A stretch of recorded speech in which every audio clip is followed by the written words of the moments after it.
Assalamualaikum warahmatullahi wabarakatuh. Perkenalkan, nama saya adalah Muhammad Mirza. Saya akan menjelaskan mata kuliah tentang Humas Pariwisata sebagai salah satu mata kuliah yang saya ampu di Prodi Ilmu Komunikasi Universitas Islam Syekh Yusuf. Adapun deskripsi dari mata kuliah Humas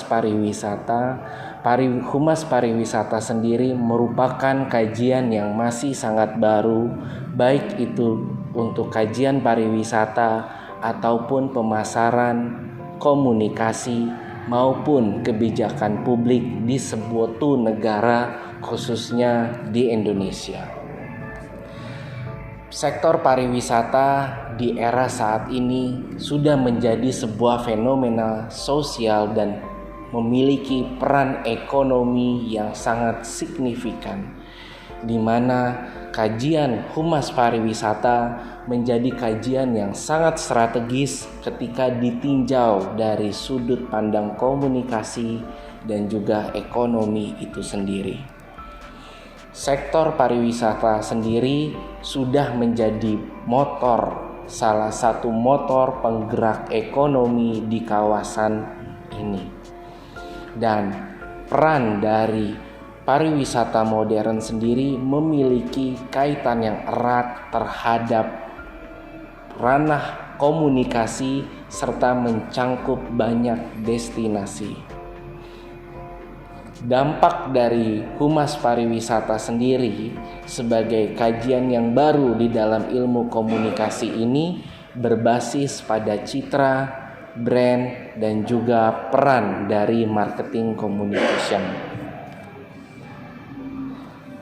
Capaian yang diharapkan pada mata kuliah Humas Pariwisata ini adalah mahasiswa diharapkan mampu mempelajari materi mata kuliah ini dengan seksama dan memperoleh pengetahuan dan juga kemampuan dalam menganalisis tentang peran dari Humas Pariwisata itu sendiri.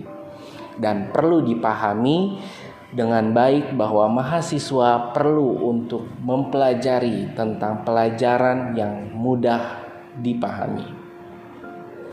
Disarankan juga untuk para mahasiswa aktif dalam melakukan diskusi baik dengan dosen maupun dengan mahasiswa lain.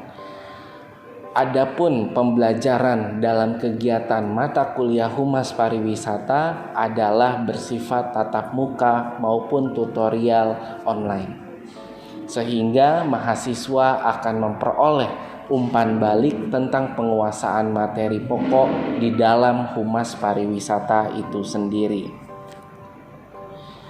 Adapun konsep dari mata kuliah ini berbasis gabungan antara sinkronus dan asinkronus itu sendiri. Mata kuliah pariwisata memiliki buku referensi yaitu berjudul Komunikasi Pariwisata, Panduan dan Brand Destinasi karya Burhan Bumin. Adapun sesi perkuliahan tentang Humas Pariwisata dalam 1 semester ke depan, yang pertama adalah perkenalan perkuliahan dan juga kontrak perkuliahan itu. Pada sesi yang kedua akan membahas soal review konstruksi teoritis dan pengantar komunikasi. Pada minggu yang ketiga, kita akan belajar tentang komunikasi pemasaran dan brand destinasi. Pada sesi yang keempat, kita akan belajar tentang komunikasi pariwisata. Pada sesi yang kelima, kita akan belajar tentang pariwisata Indonesia sebagai bagian dari objek kajian. Pada minggu yang keenam kita akan belajar tentang konstruksi sosial brand destinasi. Pada minggu yang ketujuh kita akan melakukan review. Minggu ke-8 ujian tengah semester. Adapun sesi perkuliahan minggu ke-9 kita akan membahas soal strategi komunikasi pemasaran pariwisata. Pada minggu ke-10 kita akan belajar tentang social construction of reality brand yang memiliki korelasi terhadap humas pariwisata. Pada minggu yang ke-12 kita akan belajar terhadap kritikan terhadap pemasaran pariwisata. Di minggu ke-12 kita akan belajar soal riset humas pariwisata. Minggu ke-13 sampai 15 akan dilakukan penilaian untuk presentasi kelompok 1, 2, dan 3. Dan minggu ke-16 kita akan belajar tentang membahas soal ujian akhir semester.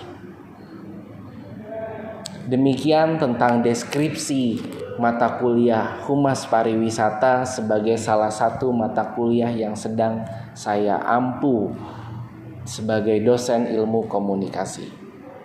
Berikut saya akan menampilkan tentang mekanisme proses pembelajaran yang terjadi di dalam kelas. Terima kasih.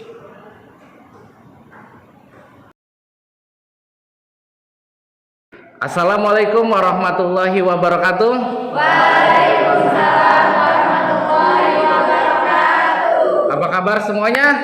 Baik. Semoga sehat-sehat semuanya ya. Nah, di hari ini kita masuk ke minggu yang ketiga, membahas soal mata kuliah Humas Pariwisata. Dan di minggu kita yang ketiga kali ini kita akan membahas soal komunikasi pemasaran dan juga brand destinasi. Nah, sebelumnya saya mau tanya ya kepada kamu, apa yang kamu ketahui tentang Humas Pariwisata? Silakan tunjuk tangan. Saya, Pak. Ya, silakan. Siapa Mas namanya? Perkenalkan, nama saya Herianto. Humas pariwisata menurut saya adalah bagian dari industri pariwisata yang berfokus pada komunikasi, promosi, dan manajemen informasi untuk mendukung pertumbuhan pariwisata suatu tempat dan daerah. Wih, bagus. Tepuk tangan dulu. Silakan, menurut kamu siapa lagi? Apa itu definisi Humas Pariwisata? Angkat tangan. Saya Pak. Ya, silakan. Dimana Humas ini merupakan suatu divisi yang ada di organisasi yang mengelola peredaran informasi, tanggung jawab sendiri terkait dengan interaksi, menjalin hubungan, dan juga kerjasama baik itu secara internal dalam organisasi ataupun eksternal. Bagus, tepuk tangan dulu. Tadi teman kamu sudah membahas tentang apa itu definisi Humas Pariwisata ya. Kita sepakat bahwa Humas Pariwisata sendiri merupakan kajian yang ilmu baru, di mana ilmu ini adalah sangat relevan untuk perkembangan pariwisata di era modern. Bukan hanya dari sisi ekonomi, tetapi juga dari sisi peran komunikasi. Nah, pada hari ini kita akan masuk tentang jumlah wisatawan di Indonesia. Kalau kamu lihat datanya, semakin tahun semakin ada peningkatan yang signifikan. Artinya peran dari pariwisata di Indonesia itu sudah sangat berkembang dan menjadi sebuah peluang usaha baru atau peluang karir baru, bukan hanya untuk dalam bidang pariwisata, tetapi kita sebagai bagian dari ilmu komunikasi juga memiliki peran sentral tersebut. Nah, kalau kamu lihat dari data yang dipaparkan, Australia menjadi salah satu pengunjung paling besar wisatawan di Indonesia. Dan disusul yang kedua bahkan termasuk dari India, Inggris, dan Singapura. Artinya semakin banyak wisatawan asing, maka semakin peran kita sebagai humas memiliki sebuah peran sentral. Untuk apa? Untuk mengkomunikasikan tentang destinasi-destinasi pariwisata itu sendiri. Nah, sekarang saya tanya kepada kamu, ya, apa itu proses komunikasi? Tunjuk tangan, silahkan.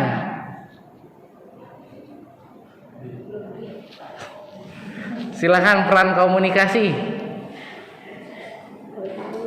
Jangan diem atuh. Coba Monik, apa Monik peran komunikasi? Ini, silahkan. Oh iya. Proses komunikasi ya. Proses komunikasi itu sebagai diaplikasikan oleh pemilik brand untuk mengalami proses komunikasi itu sendiri, Pak. Luar biasa. Tepuk tangan buat Tony. Nah, menurut kamu ada nggak peran penting media massa di dalam humas pariwisata? Ada, ya. Sebagai apa? Sebagai alat atau tools untuk mempromosikan humas pariwisata itu sendiri. Nah, karena hari ini kita membahas soal peran komunikasi pemasaran dalam bidang pariwisata, ada beberapa elemen tentang IMC itu sendiri. Yang pertama adalah bagaimana peran dari personal selling. Yang kedua ada advertising. Yang ketiga kalau kamu lihat itu ada sales promotion, ada juga event, ada juga PR dan juga publicity. Nah, di sini memang jadi peran kita tersendiri dalam memaksimalkan komunikasi pemasaran ini dalam konteks ilmu pariwisata yang digabungkan dengan humas itu sendiri. Nah, sekarang yang jadi pertanyaannya adalah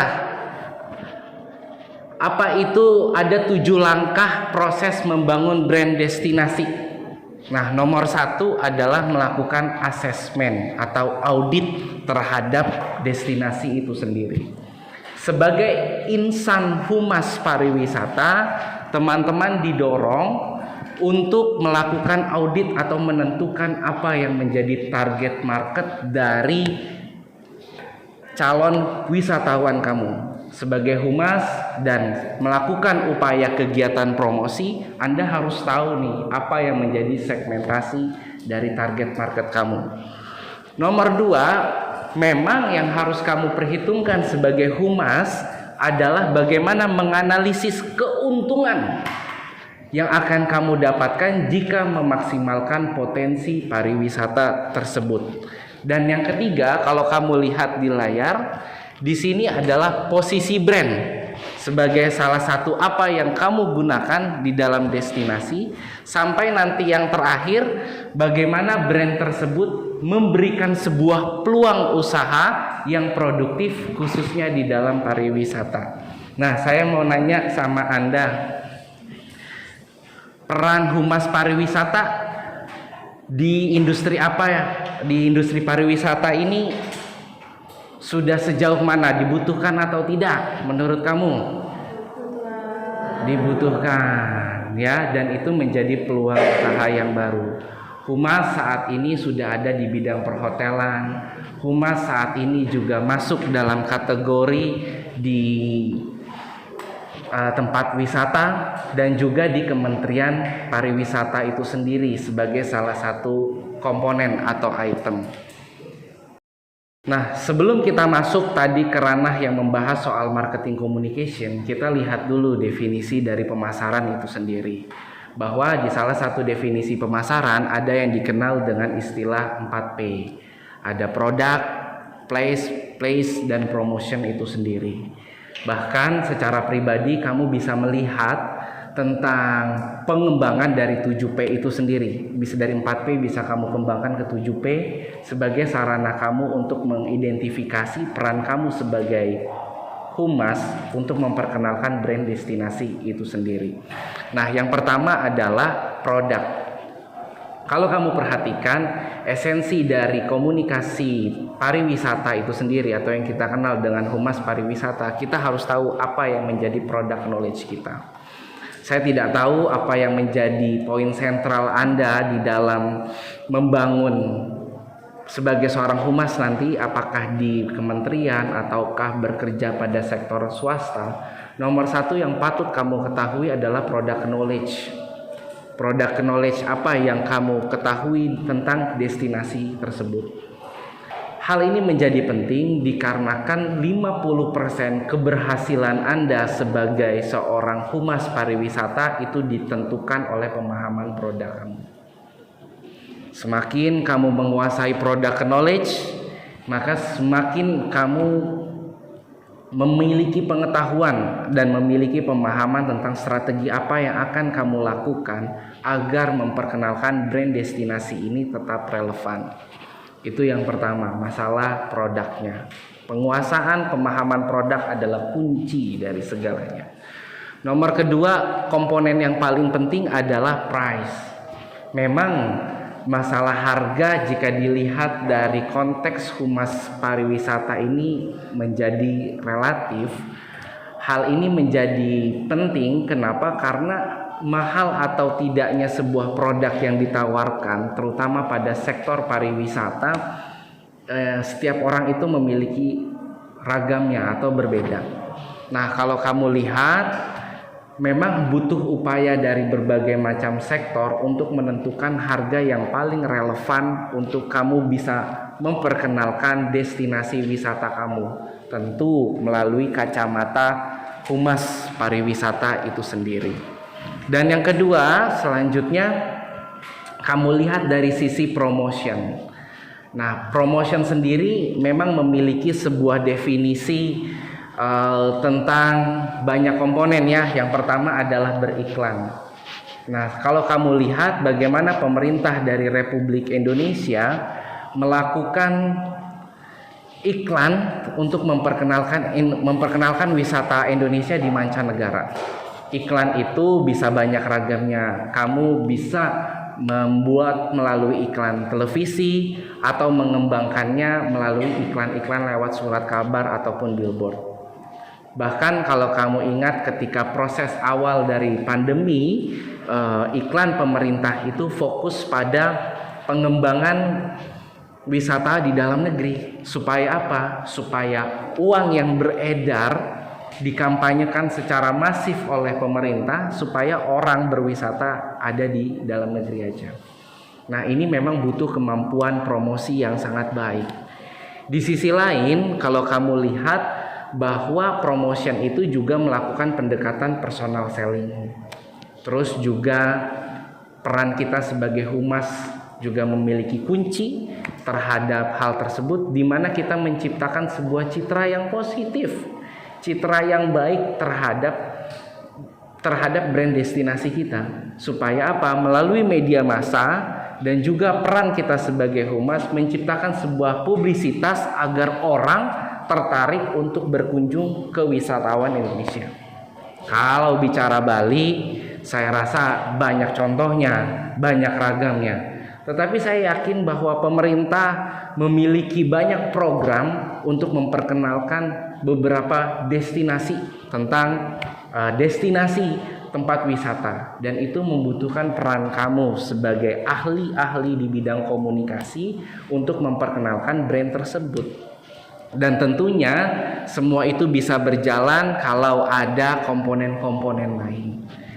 Nah, di sini bahkan saya mengutip dari Bapak Hermawan Kartarajasa tentang kalau kamu lihat proses dari menentukan brand itu sendiri dan proses dari humas kita sebagai pariwisata adalah melihat bagaimana sih positioning yang akan dibangun oleh kita sebagai humas agar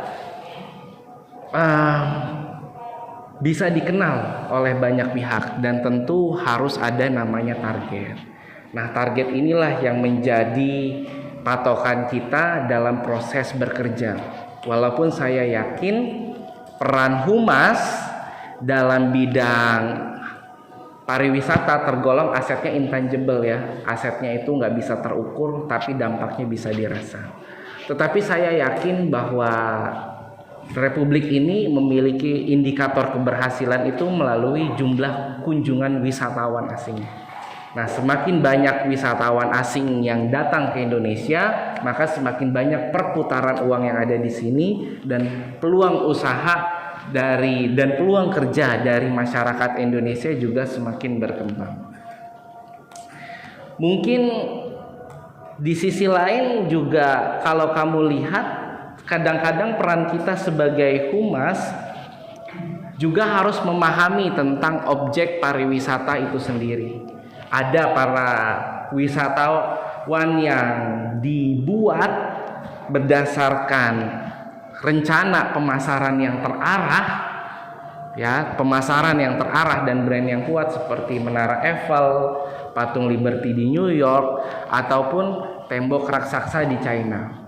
Nah, itu adalah peran dari dinas komunikasi mereka, bagaimana membuat komunikasi itu menjadi terarah, kuat, dan terstruktur. Tapi ada juga, kalau kamu lihat, beberapa brand destinasi yang khusus, yang gak butuh wawancara terlalu dalam, tapi dampaknya ternyata berpengaruh. Misalnya kayak orang naik haji itu kan gak butuh promosi yang kuat, tiba-tiba orang pasti secara otomatis akan datang untuk melakukan ibadah haji dan umroh. Ya, akhirnya kuncinya adalah dalam mata kuliah kita pada hari ini, peran dari Humas Pariwisata itu penting di era pariwisata modern saat ini, mengingat bahwa peluang tersebut bukan hanya dibutuhkan dari sisi ekonomi dan pelayanan saja, tetapi butuh peran humas khususnya dan komunikasi untuk mengembangkan pusat-pusat destinasi pariwisata yang baru.